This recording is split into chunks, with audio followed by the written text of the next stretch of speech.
I'm David Pace with the Associated Press, and I want to talk to you a little bit this morning about election polling. For nearly half a century, exit polls have been the indispensable resource for explaining American elections and for calling election winners on election night. Interviews with voters as they leave polling places have told us what really mattered on election day.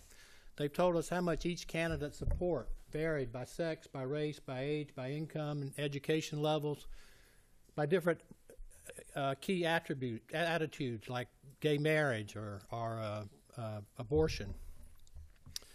In short, they've helped us explain to the American people why some candidates win and other candidates lose. But America is changing. Voters increasingly are casting their ballots in advance of Election Day, and that makes it impossible for exit pollers to really catch the full opinions of the electorate without doing a lot of telephone surveys as well, telephone surveys of absentee voters. So, you know, even in telephone surveys, it's getting more difficult to reach voters because so many people are using cell phones now, and so many people are refusing to take pollsters' telephone calls.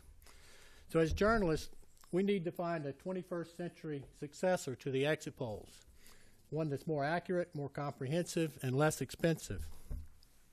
American elections today are very different than they were in 1972 when Richard Nixon won re-election.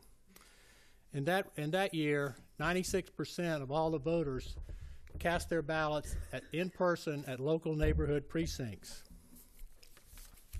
Now fast forward to 2012, the last presidential election day.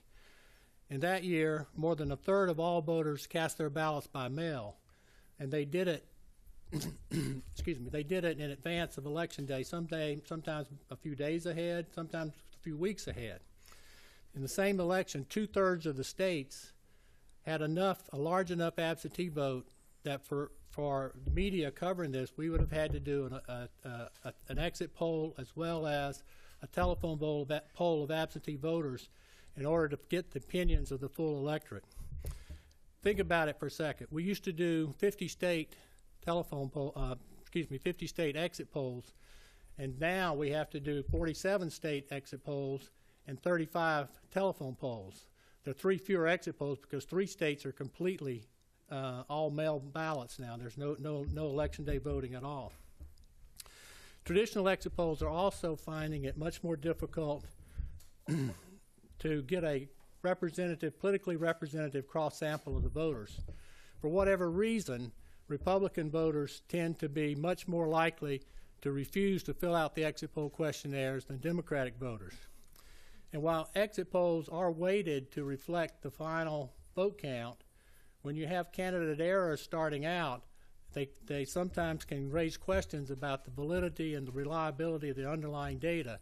And that data is what we use to explain the elections on election night, what the media uses, and also what academic researchers and social scientists use for years thereafter. Think back for a minute to the 2004 election. Early exit polls there showed John Kerry winning key battleground states all across the country. His advisors were so convinced that he was going to be elected president, they started calling him Mr. President.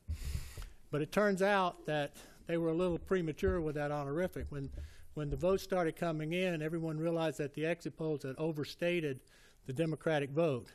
And by the next day, when all the votes had been counted, Kerry's supporters were left in tears. So what would a successor to the exit poll look like? Well, at this point, we're not entirely sure, but we have some ideas. One thing we're going to do initially is sit down, get a group together, a group of survey research experts, statisticians, vote count experts, election officials, and political reporters and editors, and brainstorm some ideas around innovative ways to do election polling. Then we're going to take those ideas and test them in the general election in this fall and in the early presidential primaries next year. We're going to have the help of 2 nationally recognized polling firms to help us design the experiments and to carry them out. We did surveys using internet panels in last year's midterm elections in 2 states, And the results there were promising enough that we think that is the best place to start in our quest for a new methodology that will build on the legacy of the exit poll. So if you're interested in hearing more about this, if you have ideas that you want to pass along to us, please get in touch. As I said, my name is David Pace. My colleague Emily Swanson is here. We'll be happy to hear from you and take your ideas seriously. Thank you very much.